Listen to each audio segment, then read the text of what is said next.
Hey everybody, it's Jason Blaha here, and the weather was good enough that I was able to go ahead and film some training today. And again, as you guys know, my training doesn't really change that much day to day other than the accessory work and occasional back offsets and things. 5, 6, 7 days a week I squat, bench, deadlift, and do a couple of accessories and call it quits. And everything is training maxes, and people need to understand that training maxes are not true maxes. But today, in all honesty, the lifts I hit today in the gym would have qualified me for a silver medal in the 90 kilo class at the British Nationals this year. So happy with them.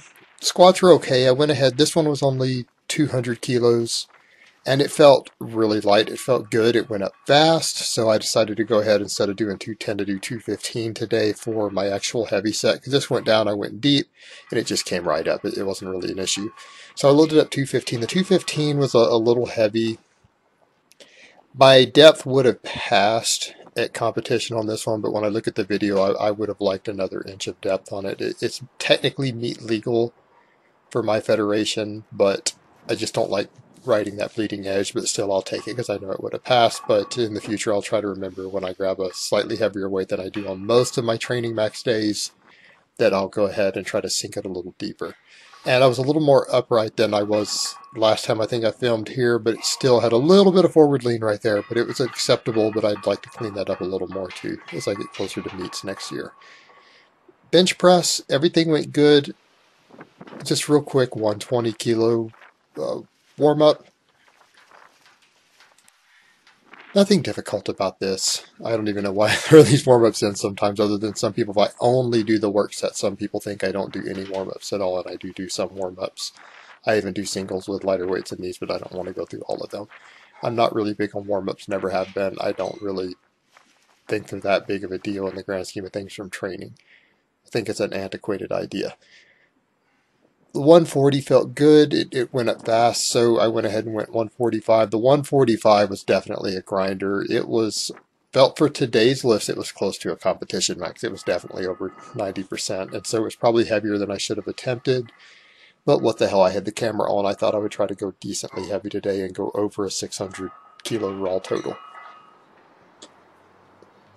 And up next is the 145, and you'll see it grinds. I got it about halfway off the chest, and it really slows down, and I had to dig in and push it out. And it actually felt slower than it looked like on camera. And I'll attribute that to the fact that on the scale this morning, due to my cutting, I was down 1.5 kilos from what I weighed yesterday.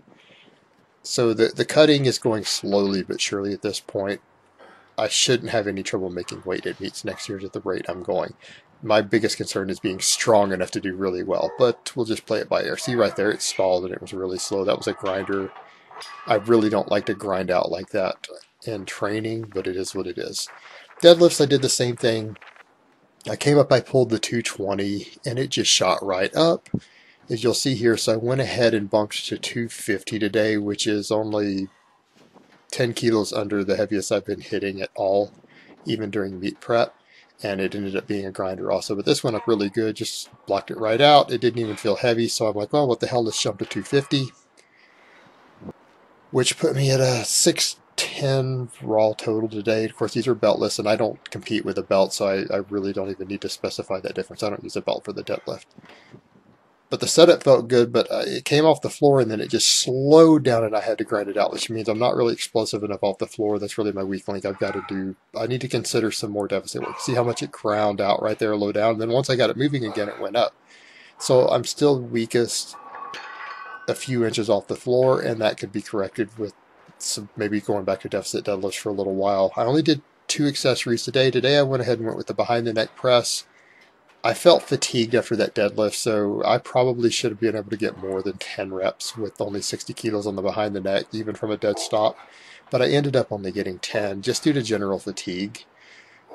And you'll notice the same thing on my chin-ups. When I go to do chin-ups next, I only got 7 reps, and they were sloppier and not as good as my 8 reps set with the same weight that I recorded about a month and a half ago.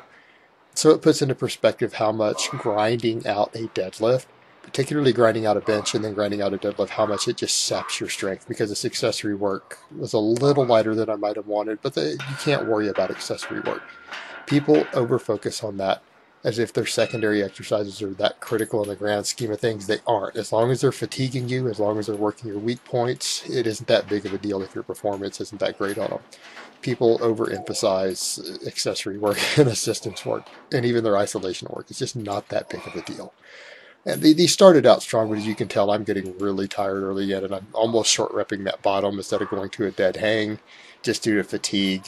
And I barely managed to get 7, if we want to even count that last one at all. So I hope it has been informative, and I will talk to you guys next time.